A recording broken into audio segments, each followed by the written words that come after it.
저는 언젠가 황당한 경험을 했습니다. 제가 10계명 중 그 두 번째 계명인 그 우상을 섬기지 마라. 우상을 섬기지 말고 우상을 어, 절하지 말라라고 하는 그 메시지를 전하면서 제가 출애굽기 20장 바로 5절에서 6절 말씀을 제가 인용을 했어요. 우리 한번 읽어볼까요? 나 내 하나님 여호와는 질투하는 하나님인즉 나를 미워하는 자의 죄를 갚되 아버지로부터 아들에게로 3, 4대까지 이르게 하거니와 나를 사랑하고 내 계명을 지키는 자에게는 천대까지 은혜를 베푸느니라. 그런데 이 말씀을 제가 전하고 났는데 어떤 성도가 상처를 받은 거예요. 그러면서 저에게 이렇게 얘기합니다. 목사님, 어떻게 주의 종이 저주의 메시지를 전할 수 있냐? 나 들으라고 한 거냐? 라고 하면서 정말 오랜 동안 저를 심하게 괴롭혔어요. 그러면서 제가 한 가지 알게 된 게 있어요. 자연스레. 왜 한국교회 말씀의 강단이 이처럼 위기를 경험하게 되었는지 그걸 좀 알게 되었어요. 물론 여러 가지 다른 이유가 있겠지만 주의 종이 있는 그대로의 하나님의 말씀을 전하지 못할 만큼 지금 한국교회 강단의 상황이 그렇습니다. 성도들이 듣기에 부담이 없고 성도들 만족시켜주는 그런 말씀들, 성도들이 듣기에 좋아할 만한 메시지들이 남발하고 있어요. 평안하다고 외치지 않아야 될 때에도 평안하다 구약의 선지자처럼 외치고 외칩니다. 그리고 회개를 정령 외쳐야 될 때에도 회개는커녕 위로와 축복 설교로 또 대체합니다. 아니 심지어는 재미있는 설교가 유행을 할 때도 있었고 또 한때에는 예수를 믿으면 잘 됩니다. 예수 믿으면 만사 형통합니다라는 그 구호가 교회마다 벽면에 붙어 있던 적도 있었어요. 결과 어떻게 되었습니까? 행크 헤네그래프가 지은 바벨탑에 쌓은 복음이라는 책을 보게 되면 이렇게 기록해 주고 있어요. 성공과 번영과 복의 복음이 한국교회 가져온 결과는 끔찍하다. 예수 그리스도를 따라 사는 사람들은 없고 강단에는 성공과 축복과 부흥만을 외치는 바알의 사제들만이, 또 강단 밑에는 성공과 축복만을 원하는 바알의 신도들만이 우글거리고 있다. 여러분들 얼마나 가슴 아픈 일입니까? 물론 책망과 저주의 메시지를 좋아할 사람은 아무도 없어요. 오늘 말씀을 전하고 있는 저 또한 좋아하지 않습니다. 그런데 오늘 본문 이 신명기 28장을 보면 이 축복의 메시지만이 아니라 저주가 동일하게 공존하고 있습니다. 아니 하나님의 저주가 3배나 더 많게 오늘 나와 있다는 사실이죠. 먼저 1절부터 14절까지는 온통 축복에 대한 메시지예요. 들어가도 나가고 복을 받고 그 떡반죽 그릇까지 가축까지 온통 복에 대한 그러한 메시지를 전하고 계세요. 그러나 15절부터 68절까지 온통 저주로 가득 차 있다는 걸 여러분들 알고 계십니까? 이처럼 신명기 28장은 축복보다도 저주가 3배나 더 많이 오늘 나오고 있는 그러한 성경의 말씀입니다. 그렇다면 하나님께서는 왜 이처럼 축복과 저주를 우리에게 동시에 말씀하시는 걸까요? 그 이유는 바로 신앙의 양면성을 가지고 둘 다 받아들이라는 것입니다.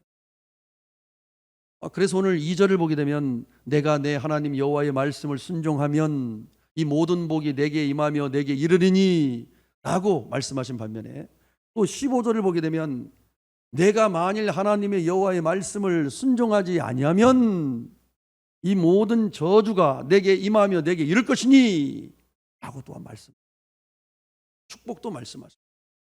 동시에 저주 또한 하나님께서 말씀하고 계신다는 사실. 그러므로 여러분들 누가 건강한 성도일까요? 이 축복과 저주의 메시지를 동시에 다 받아들일 수 있는, 신앙의 양면성을 가지고 여러분들 이 저주와 축복의 이 두 메시지를 다 받아들이고 섭취할 수 있는 사람, 한쪽 면만을 좋아하고 한쪽 면만을 여러분들 받아들이는 것이 아니라 둘 다를 다 받아들일 수 있는 이러한 사람이 성숙한 사람이요 건강한 신앙이라는 사실이죠. 왜냐하면 성경은요 축복도 얘기하지만 저주도 얘기하고 있습니다. 그리고 생명도 얘기하지만 사망도 얘기하고 있기 때문이에요. 그리고 천국도 얘기하지만 지옥도 말씀하고 있기 때문에 우리는 신앙의 양면성을 가지고 우리는 다 받아들일 수 있어야 돼요. 그러나 우리들의 실상은 어때요? 목사님 말씀을 통해서 오늘 위로받고 싶고, 목사님 말씀을 통해서 오늘 힘을 얻고 싶고, 목사님 말씀을 통해서 축복받고 싶은 마음이 우리 안에 가득 넘쳐나 있어요. 그러다 보니까 회개의 메시지, 정말 진정 내가 들어야 될 메시지에 대해서는 우리가 귀를 닫고 마음을 열지 못하는 그러한 신앙생활하는 분들이 의외로 많아요. 우리는 신앙의 양면성을 가지고 받아들일 수 있어야 돼요. 우리들이 자녀를 키울 때도 마찬가지인데요. 우리 자녀들은요 단 것만을 좋아하고 이 쓴 것을 입에 대려고 하지 않습니다. 거부하는 것이죠. 그러나 건강한 겁니까 그게? 건강하지 않은 것입니다. 단 것도 쓴 것도 신 것도 매운 것도 다 섭취할 수 있을 때 건강해질 수가 있는 거예요. 물론 우리 하나님은 좋으신 분이세요. 믿으시면 아멘 하시길 바랍니다. 우리 하나님은 사랑과 긍휼이 풍성하시고요 한결같으시고 변함이 없으시고 영원하시고, 그리고 우리 하나님은요 정말 신실하시며 참고 더 참고 우리 참아주시는 좋으신 분이세요. 그러나 반면에 우리 하나님은요 무서운 분이세요. 우리 하나님은요 심판자 하나님이라고 성경은 나와 있어요. 죄에 대해서는 칼을 갈고 죄에 대해서는 활을 당긴다고까지 구약은 우리에게 말씀해 주고 있어요. 죄를 몹시 미워하시고 싫어하시는 거예요. 그래서 요한계시록을 보게 되면 우리 예수님의 모습을 두 가지로 그리고 있습니다. 하나는 죽음을 지고 가는 어린 양, 순한 어린 양으로 표현하고 있는 반면에 동시에 유다 지파의 사자, 그 무서운 사자로도 표현해 주고 있어요. 그러므로 우리는 예수님의 이 둘 다를 받아들일 수 있어야 돼요. 순한 양이면서 무서운 심판주 그 사자임을 우리가 알고 받아들일 수 있어야 된다는 사실이죠. 그래도 저는 오늘 본문 이 신명기 28장을 읽을 때마다 마음이 썩 좋지가 않아요. 왜냐하면 여러분들 집에 가서 읽어보세요. 1절부터 14절까지는 너무나 좋습니다. 들어가도 나가도 복을 받고 가축들이 복을 받고 떡 반죽 그릇까지 복을 받아요. 그래서 너무나 살만 날 것 같고 이렇다면 내가 예수를 정말 믿을만 하다라고 생각할 때에 15절부터 68절까지 계속적으로 저주에 대한 하나님의 책망의 메시지가 오늘 나오고 있다는 사실이에요. 특히나 그 저주에 대한 내용이 더욱더 구체적이고 더욱더 여러분들 세밀하게 주님께서 말씀하고 계신다는 사실이 더 제 마음을 아프게 만들어요. 그래서 그 이유를 한번 찾아봤어요. 왜 그랬을까 하나님께서. 그랬더니 오늘 이 신명기 28장의 이 수신자가 누구냐면요, 출애굽의 역사를 경험하지 못하고 그 광야의 놀라운 하나님의 기적을 경험하지 못했던 신세대들, 새로운 세대들이었어요. 그러기에 하나님께서는 그들에게 강한 메시지를 줄 수밖에 없었던 것이죠. 그들은 하나님의 살아계심을 경험하지 못한 세대였어요. 그러기에 그들에게 이처럼 혹독한 메시지를 하나님께 줄 수밖에 없었다는 사실이지. 예를 들어서 80년대 중반 이후에 태어나신 분들이라고 말할 수가 있어요. 우리 한국 상황에서는. 우리 80년대 중반 이전에 태어나신 분들은 적어도 성령을 체험했던 세대예요. 기도원에 한두 번 다 갔던 사람들, 기도원에서 왕왕왕왕 기도 소리를 들었던 사람들, 한국 교회가 계속적으로 수직 상정하며 부흥됐던 것을 눈으로 경험했던 세대예요. 그러나 80년대 중반 이후에 태어난 사람은 사실 여러분들 교회의 좋은 면보다는 부정적인 면들을 더 많이 보며 자라났던 세대들이에요.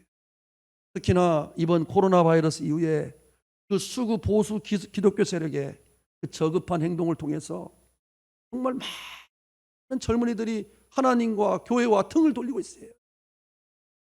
그러면 여러분들 지금 어떤 상황이냐면 우리의 자녀들과 손주들이 구원과 영생의 불이 지금 빨간불이 되어졌다 해도 과언이 아니에요. 그것도 얼마나 아프니. 그렇다고 한다면 우리 성도님들의 지금 구원과 영생의 불은 어떻습니까? 성도님들의 구원과 영생은 안전하십니까? 우리 한번 점검해 볼 수 있어야 돼요. 제 마음이 너무나 아픈 것은요, 너무나 많은 성도님들이 예수님께서 마태복음 7장에서 말씀하신 대로 되어졌기 때문이에요. 구원과 영생의 빨간불이 깜빡깜빡 지금 거리고 있다는 사실이죠. 우리 한번 예수님의 말씀 마태복음 7장 13절 14절 말씀 한번 크게 읽겠습니다. 좁은 문으로 들어가라. 멸망으로 인도하는 문은 크고 그 길이 넓어 그리로 들어가는 자가 많고 생명으로 인도하는 문은 좁고 길이 협착하여 찾는 이가 적음이니라. 분명 예수님께서는요, 영원한 생명으로 들어가려면 좁은 문, 좁은 길로 들어가야 된다고 말씀하셨어요. 그러나 이 길은 불편합니다. 부담스럽습니다. 그렇기 때문에 너무나 많은 인생들이 넓은 문, 넓은 길로 인산인해를 이루며 지금 나아가고 있는,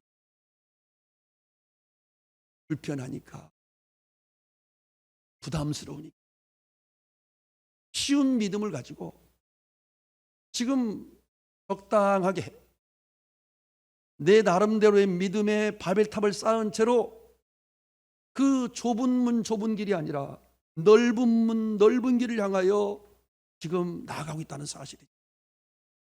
그런데 어떤 분한테 물어봤어요. 왜 알면서도 그 길을 나아가고 있느냐? 그랬더니 이런 말을 해요. 제 주변에 믿는다고 하는 사람들도 다 저처럼 이렇게 살던데요. 거기에서 안정감을 느끼는 거예요. 본인이 지금 잘못 살고 있는 걸 알아요. 본인이 지금 하나님 앞에서 내가 이렇게 살다가는 구원과 영생을 얻지 못한다는 것도 알고 있어요. 어느 정도 직감적으로. 그러나 그 길을 그냥 걸어갑니다. 왜요? 주변에 믿는다고 하는 사람들 보니까 자기하고 별반 다를 게 없어요. 그러니까 거기에서 안정감을 느끼는 거예요. 얼마나 무서운 일이에요. 그리고 더 안타까운 것은 이들이 붙잡은 것은 한마디로 쉬운 예수예요. 무슨 얘기냐면 자기들이 만들어 놓은 가짜 예수를 붙잡는다는, 쉬운 예수.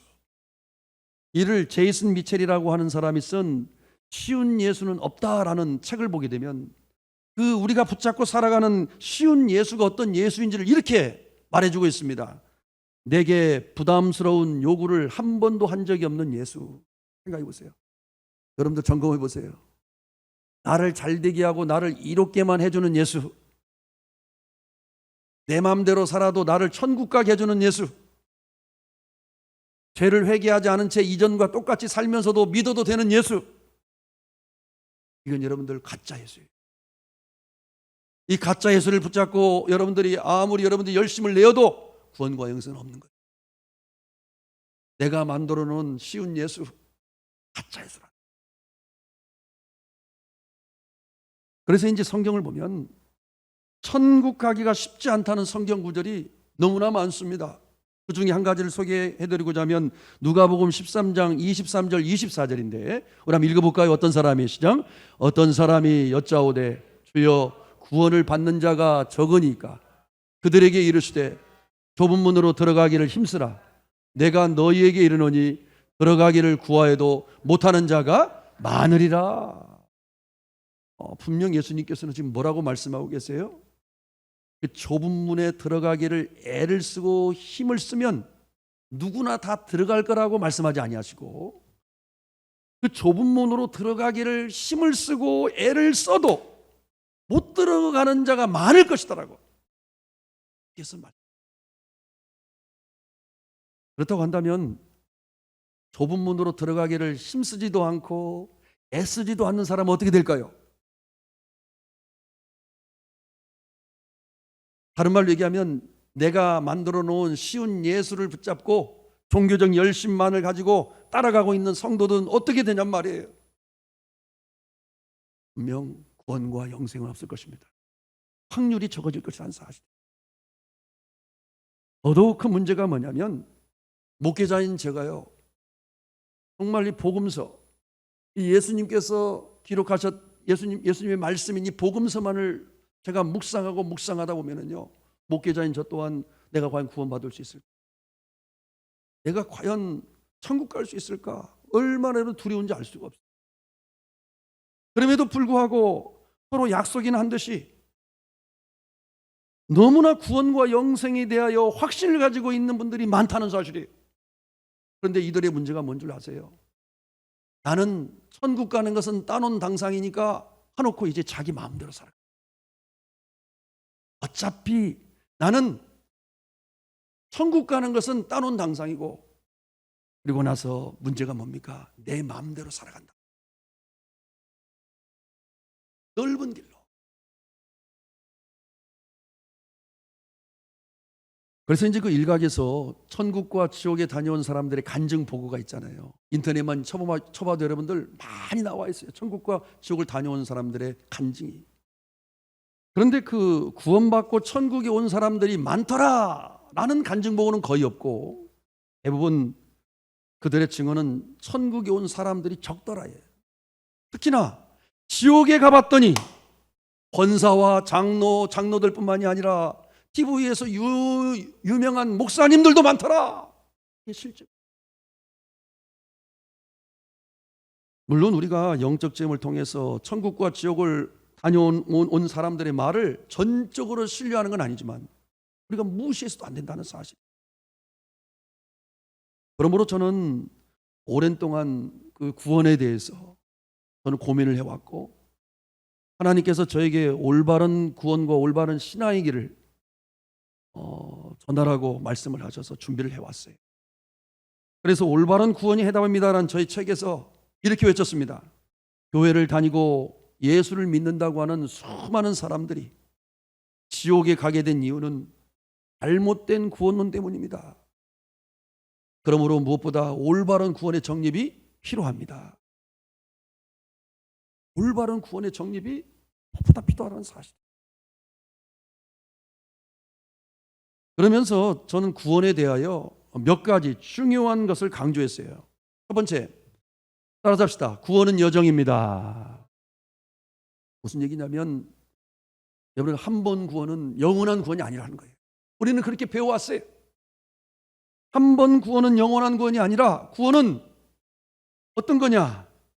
바로 두렵고 떨림으로 주님께서 나를 부르실 때까지, 구원에 이르기까지 달려가야 돼요. 두렵고 떨림으로. 그래서 사도 바울은 이렇게 얘기합니다. 내가 달려갈 길을 마칠 때까지 나의 믿음을 지켰다. 왜냐하면 의의 면류가 있기 때문에. 달려갈 때까지예요. 끝까지예요. 내가 어느 날 영접기도 했다고 구원이 완성된 것이 아니고, 나의 구원은 내 인생의 길을 달려갈 때까지, 하나님께서 나를 부르실 그날까지 우리는 달려가야 된다는 사실이에요. 그러므로 사도 바울은 구원을 달리기로 표현하고 있어요. 달리기 경주다. 두 번째, 회개 없는 구원은 없습니다. 회개라는 게 뭐죠? 바로 죄를 버리고 우리네 삶의 주인을 바꾸는 것.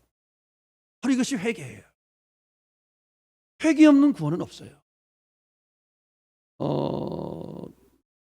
그래서 예수님께서도 회개하고 복을 믿어야 된다. 회개하고 복을 믿어야 된다. 회개를 그처럼 강조한 것이죠.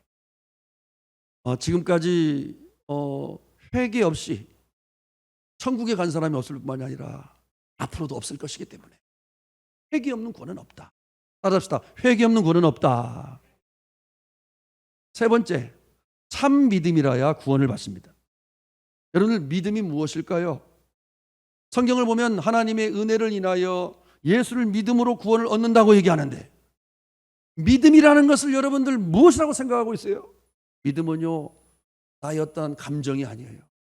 믿음은요, 내 어떤 한 번의 고백으로 되어지는 게 아니에요. 참 믿음이라는 것은 삶이에요, 삶. 예수를 믿는 삶. 그래서 참 믿음의 사람은 예수님의 말씀에 순종하는 삶을 살아가게 돼 있어요. 믿음은 삶인 거예요. 믿음이 무슨 감정이고 고백으로 맞추는 것이 아니라 내 믿음이 진짜인지 가짜인지는 우리의 삶을 통해서 나타나게 되어 있어요. 그래서 참 믿음은 삶으로 나타나게 되어 있다는 사실. 하나님께서도 너희들의 삶의 열매를 보고 내가 너희를 판단한다고 말씀하셨어요. 삶의 열매를 보고. 그러므로 참 믿음이라야 구원을 받습니다. 네 번째, 거룩함 즉 성화 없는 구원은 없습니다. 하나님께 이렇게 말씀하셨어요. 거룩함이 없이는 나를 보지 못할 것이다. 거룩함이 없이는 하나님 나라에 갈 수 없다는 것이죠. 왜? 그 나라는 거룩한 나라니까. 그러므로 진정 저와 여러분들이 구원 안에 있다면 뭐가 바뀔까요? 그게 삶이. 성화, 거룩한 삶의 길을 따라가게 돼 있다는 사실이죠. 우리가 구원 안에 있다면 저절로 점검하셔야 돼요. 그래서 마지막 다섯 번째, 넓은 길이 아니라 우리는 좁은 길로 나가야 됩니다. 쉬운 예수를 붙잡고 내가 원하는 대로 이끌려가는 것이 아니라 쉬운 예수가 아닌 진짜 예수를 따라가야 돼요. 쉬운 예수가 아니라 주님께서 말씀하신 그 말씀대로 좁은 길을 따라가야 된다는. 그런데 사실 저는 이 책을 집필하면서 한 가지 궁금증이 생겼어요. 우리 하나님은 좋으신 분이잖아요. 그러면 좀 모든 사람들이 다 들어갈 수 있도록 좀 문도 좀 넓게 해놓고, 그렇죠? 그 길도 좀 편하게 갈 수 있게 만들어 놓지. 좋으신 하나님께서 왜 이처럼 좁은 길을 만들어 놨을까? 그리고 들어가기를 구하여도 애를 써도 들어가는 자가 적을 것이라고까지 왜 말씀하셨을까? 그러면 이해가 안 가는 거예요. 앞뒤가 안 맞는 거예요. 그런데 저를 더욱더 이해 못하게 한 사람이 누구냐면 성도들이에요. 어느 누구도 이 질문을 하지 않는다는 거예요. 어떤 사람도 이런 질문을 하지 않아요. 그래서 그 이유를 내가 살펴보니까 본인들은요, 당연히 하이패스로 천국에 간다는 확신이 있는 거예요. 당연히 자동적으로 하이패스로. 왜? 내가 언젠가 내가 영접 기도를 했으니까. 내가 언젠가 내가 마음으로 내가 그분을 영접했으니까 자기는 천국 간다는 거예요. 너무나 확신이 있어요. 그렇다면 왜 이런 일이 벌어질까요? 바로 오늘 본문에 답이 있어요. 오늘 본문에서도 1절에서 14절까지는 축복이지만 15절부터 68절까지는 완전히 다른 메시지, 저주의 메시지예요. 구원에 대해서도 마찬가지인 거예요. 구원에 대해서도 여러분들, 지금 여러분들이 알고 있는 한국교회 안에서 우리가 공식처럼 알고 있는 그 구원 공식은 성경에 몇 개 성경 구절만을 여러분들이 이렇게 모아서 만들어냈다고 봐도 과언이 아니에요. 대표적인 게 뭐죠?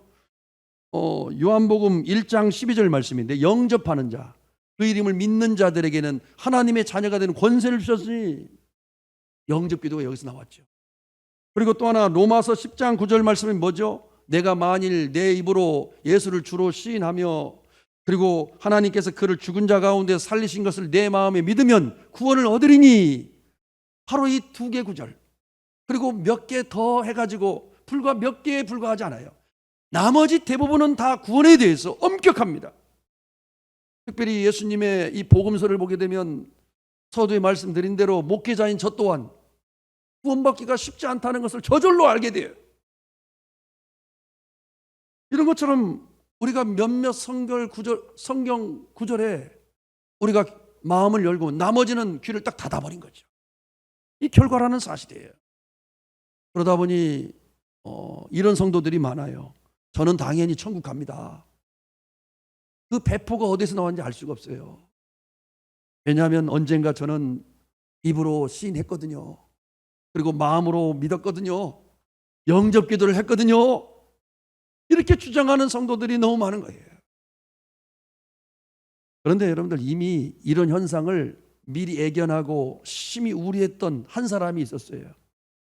예전에도 말씀드린 대로 구세군의 창설자였던 윌리엄 부스라는 사람은 이 마지막 시대 다음 세대의 기독교의 큰 위기를 세 가지로 말씀했다고 했잖아요. 첫 번째, 회개 없는 구원. 두 번째, 성령 없는 교회. 세 번째, 지옥 없는 천국. 얼마나 여러분들 지금 일치하고 있는지 알 수가 없어요. 정확하게 윌리엄 부스의 통찰은 정확하게 일치하고 있다는 사실이죠. 사랑하는 성도님들, 왜 오늘날 많은 교회들이 이 교회다운 교회로 성숙하지 못하고, 왜 여러분들 소원을 성취하는 삼류 종교가 되어 있고, 그리고 더 나아가서 인간이 주인 노릇하는 편리한 인간 집단이 되어가고 있는지 아세요? 그것은 하나님께 속한 성도라고 하는 사람들이 위를 바라보지 않고 옆과 아래와 땅만을 바라보고 살고 있기 때문이에요. 믿음은 무엇입니까? 위를 향하는 것이고, 성도란 어떤 사람들입니까? 위의 것을 바라보는 사람들이며, 이 교회란 어떤 곳이 돼야 돼요? 그 마음이 위를 향하는 사람들의 모임이, 공동체가 교회일진데 말이에요. 그러므로 우리는 누군가에게 구원을 받았습니까?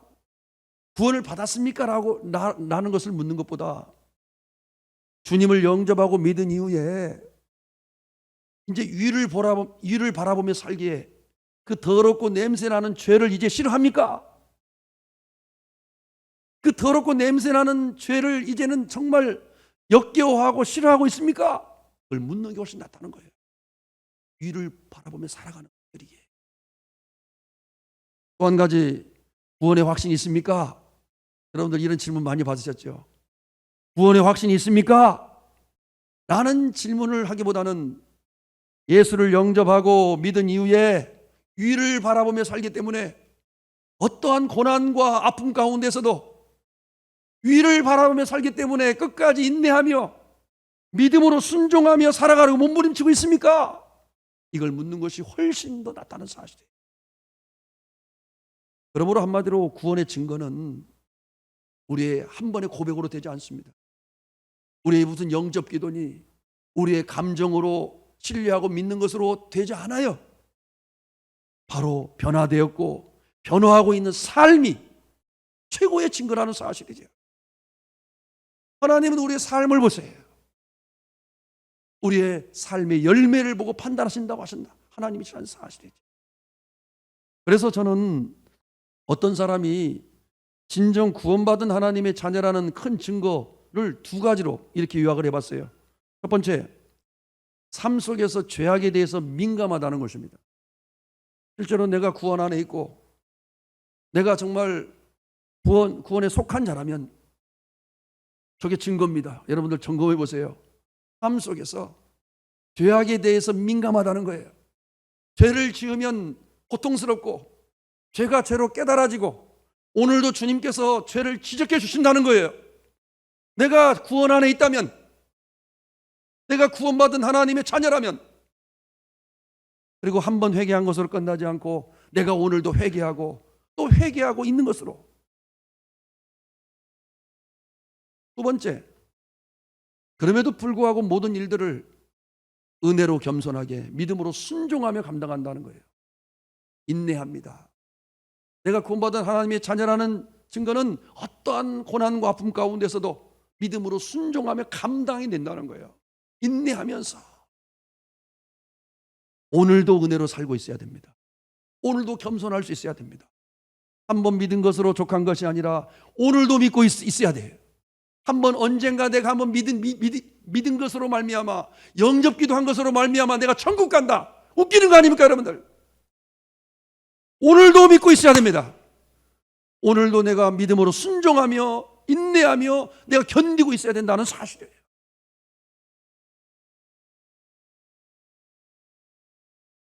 내가 이제 영접기도 했으니까 이제 천국 가는 건 따놓은 당상이고 여기까지는 좋아요. 근데 대부분 자기 마음대로 살아갑니다.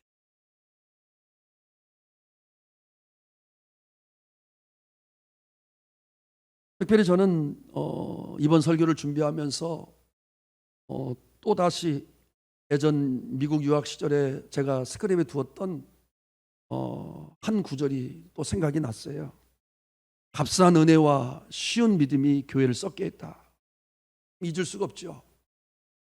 수업 시간에 이 말씀을 들었는데요. 여전히 지금까지 제 머리를 끄덕끄덕게 만들어요. 한국교회가 왜 이 지경이 되었나? 한국교회 성도들이 왜 이 지경이 되었나? 값싼 은혜와 쉬운 믿음이. 여기에 뭐가 하나 포탄이 있어요? 쉬운 예수. 쉬운 예수를 따라간 거예요. 내가 만들어 온 가짜 예수를 따라가고 만 거예요. 값싼 은혜와 쉬운 믿음을 통하여. 이것이 여러분들 교회를 썩게 만든 거예요.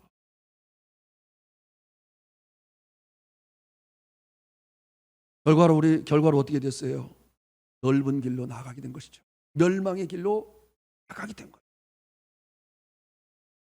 그래서 신앙의 연수는 올해나 순종함 없이 평안과 안전만을 추구하는 크리스찬들로 가득 차 있어요. 예수를 따라가지 않는, 순종함이 없는 평안과 안전만을 추구하는 크리스찬들로 교회 안이 가득 차 있는 거예요.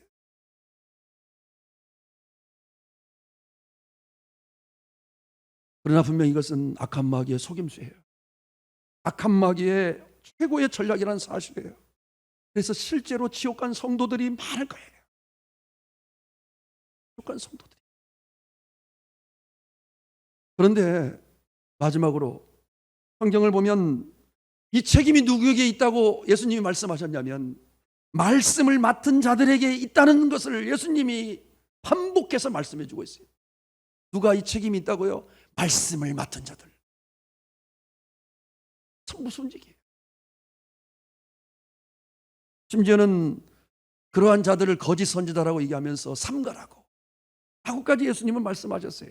우리 한번 읽어볼까요? 마태복음 7장 13절에서 15절 말씀 읽겠습니다. 좁은 문으로 시작. 좁은 문으로 들어가라. 멸망으로 인도하는 문은 크고 그 길이 넓어 그리로 들어가는 자가 많고 생명으로 인도하는 문은 좁고 길이 협착하여 찾는 이가 적음이니라. 거짓 선지자들을 삼가라. 양의 옷을 입고 너희에게 나오나 속에는 노력하는 일이라. 한마디로 좁은 문이 아니라 넓은 문으로 인도하는 자가 누구라는 거예요? 바로 거짓 선지자라는. 거짓 선지자들. 특히나 예수님께서는 이렇게까지 말씀하셨어요. 누가복음 11장 52절인데 화 있을진저 너희 율법사여 너희가 지식의 열쇠를 가져가서 너희도 들어가지 않고 또 들어가고 하는 자도 막았느니라 하시니라. 무슨 얘기죠? 본인들도 들어가지 못하고 그 들어가고자 하는 자들로 못 들어가게끔 막았다는 거예요. 그 잘못된 복음으로, 그 잘못된 구원론으로 성도들이 구원과 영생으로 가는 길을 막아버렸다는 거예요.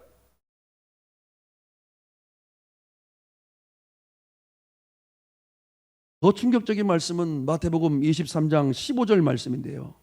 이렇습니다. 화 있을진저 외식하는 서기관들과 바리새인들이여 너희는 교인 하나를 얻기 위하여 바다와 육지를 두루 다니다가 생기면 너희보다 배나 더 지옥 자식이 되게 하는도다. 얼마나 여러분들 두려운지 알 수가 없어요. 혹여나 저를 통해서 제가 전한 메시지 때문에 지옥 자식이 된 성도가 있다면 그 책임은 제게 있다는 사실.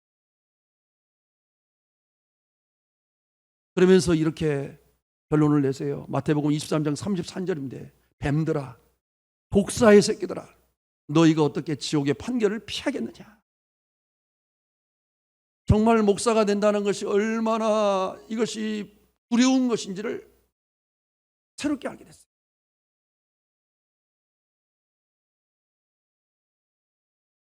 그러므로 내가 어떤 영적 지도자를 만나는가 하는 일은 무엇보다 중요한 거예요.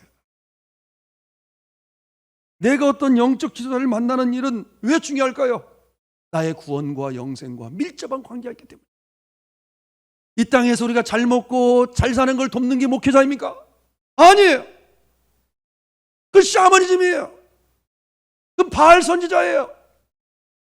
여러분들을 어찌하든지 구원과 영생으로 이끌어가기 위한 그 말씀을 전하고 하나님이 살아있는 생생한 말씀을 전해야 돼요. 그 진정한 여러분들 주의 종이라는 사실이에요. 제가 다시 한번 제가 깨닫게 됐어요. 저도 그런 유혹이 있어요. 말씀 그대로 전하지 않고 계속 가감합니다. 왜? 성도들이 상처받을까 봐. 성도들이 또 은혜를 못 받을까 봐. 이런 유혹에 매 주일마다 그런 유혹에 사로잡힌 채 강대상에 올라오는 거예요. 그러나 오늘 말씀을 통해서 다시 한번 이 강대상이 얼마나 여러분들 생과 사를 가름짓는 영원한 생명과 영원한 그 죽음을 결정짓는 자리임을 다시 한번 깨닫게 돼요. 분명 오늘 이 메시지를 전하고 있는 이 부족한 종은 함량미달이고 정말 거짓 선지자였음을 고백합니다. 여러분들 위해서 기도해 주시길 바랍니다. 제가 말씀을 가감하지 않고 우리 사랑하는 성도님들을 구원과 영생의 길로 올바로 이끌어갈 수 있는 그 말씀을 계속적으로 전할 수 있도록.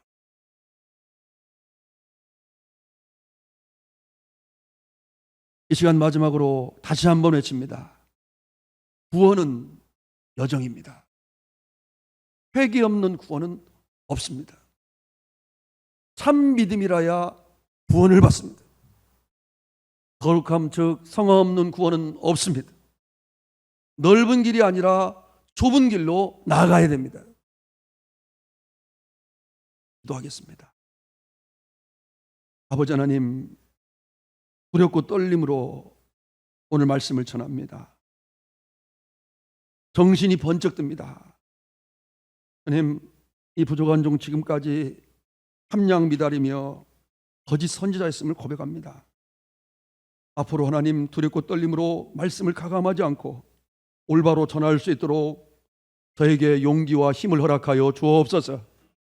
우리 사랑하는 성도들 올바른 구원을 제대로 배우게 하여 주시고 올바른 신앙의 길로 다 나아가는 우리 새길을 여는 교회 성도들 다 되게 하여 주옵소서.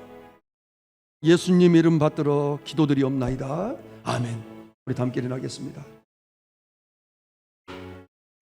오늘 길과 진리요 생명 되신 예수님께서 오늘 말씀하십니다. 오늘 찬양을 통해서 여러분들 그 주님의 음성을 들으시길 간절히 축원합니다.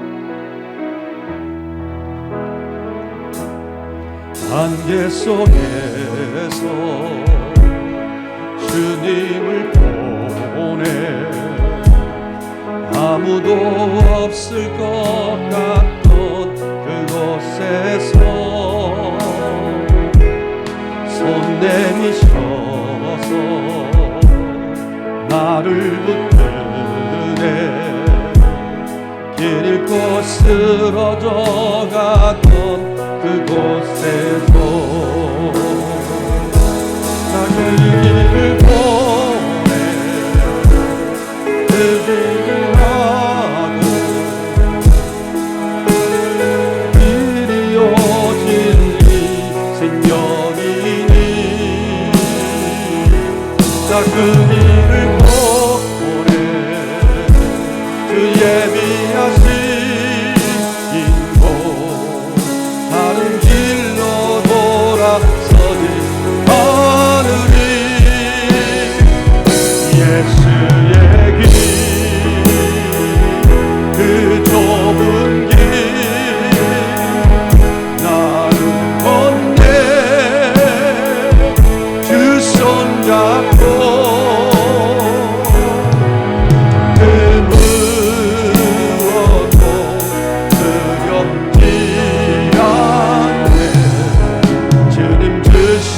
약속 내게 있을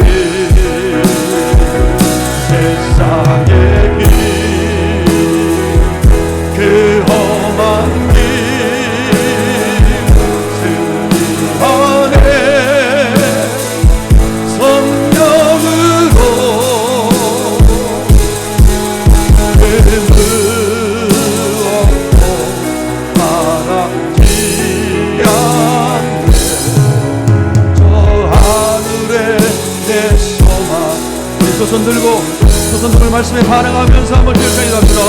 주여 아버지 오늘 말씀에 반응합니다. 주여 아버지 우리 아버지 소원을 전동하게 들어갑니다. 주여 아버지 쉬운 예수 쉬운 믿음 값싼 은혜를 통하여 아버지가 넓은 길로 나아가고 있으나 아버지 시간 아버지 우리가 회개합니다. 그러나 하나님 올바른 복음을 전하게 하시는 올바른 신앙의를 제대로 전하게 하시는 우리 사랑하는 성도들 아버지는 좁은 길을 아버지 걸어가므로 아버지 공부 영생을 이뤄가는 우리 성도들과 다니게 하여 주시옵소서. 주여 아버지 하나님 올바른 구원을 배우게 하여 올바른 신앙의를 아버지 우리가 아버지 진정으로 하나님을 올바른 아버지 참 믿음을 통하여 아버지 소원하며 우리 모든 성도들의 삶이 되게 하여 주시옵소서. 주여 아버지 용서하여 주시옵소서. 아버지 용서하여 주시옵소서. 아버지 은혜성의 말씀에 살아내 움직이라 아버지 하나님 아버지 순간을 내려가여 주시옵소서. 올라보더라 스크라 아버지 하나님 아버지 아버지 하나님 아버지 예수의 길 그 좁은 길을